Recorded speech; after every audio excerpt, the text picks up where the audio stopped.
आज की कहानी है बुद्धिमान मंत्री। एक बार की बात है, एक रियासत के मंत्री ने राजा को अपनी बेटी की विवाह समारोह में निमंत्रित किया। जब राजा अपने परिवार के साथ विवाह समारोह में पहुंचा, तो मंत्री उन्हें सम्मानपूर्वक विशिष्ट आसन पर बैठाने ले गए। तो मंत्री ये देखकर बहुत लज्जित हुआ कि एक सफाई कर्मी वहां बैठा हुआ था।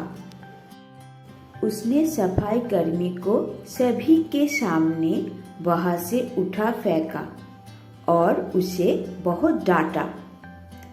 सफाई कर्मी ने बहुत अपमानित महसूस किया और बदला लेने की योजना बनाने लगा। अगले दिन सुबह जब वो राजा का कक्ष साफ कर रहा था, तभी वो जानबूझकर बड़बड़ाया। राजा कितने नादान हैं, उन्हें ये पता ही नहीं कि रानी और मंत्री के बीच क्या चल रहा है। राजा आधी नींद में था। ये क्या बकवास कर रहे हो? उसने पूछा। महाराजा, मैं पूरी रात सो नहीं पाया, मैं तो नींद में बड़बड़ा रहा था, सफाई कर्मी जवाब में बोला। हालांकि उसकी बात सुनकर राजा के मन में संदेह की बीज पड़ गए थे। राजा अब मंत्री से चिढ़ने लगा और समय समय पर अपमानित करने लगा। एक दिन तो उसने द्वारपाल से ये तक कह दिया कि वो मंत्री को महल में घुसने ही ना दे। मंत्री राजा के व्यवहार से बहुत चकित था, लेकिन कुछ विचार करने के बाद उसे समझ में आ गया कि सफाई कर्मी ही इसके लिए जिम्मेदार हो सकता है। मैंने उसका अपमान किया था और उसी का उसने बदला लिया है। अब मुझे उसे दोबारा प्रसन्न करना होगा, तभी वो राजा की निगाह में मेरी सम्मान दोबारा दिला सकता है, मंत्री ने सोचा। एक दिन उसने सफाई कर्मी को अपने घर भोजन पर आने का निमंत्रण दिया और कहा, मेरे दोस्त, मुझे क्षमा कर दो।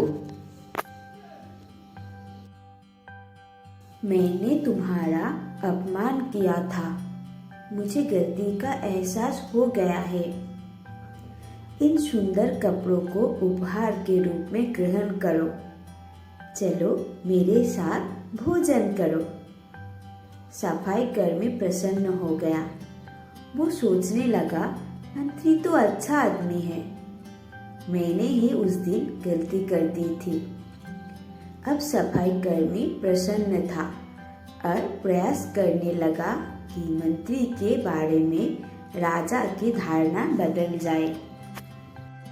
एक बार जब वो राजा के कक्ष में गया, तो राजा सो रहा था। वो बड़बड़ाने लगा, अरे राजा का तो दासी के साथ प्रेम संबंध है, बड़ी लज्जा की बात है।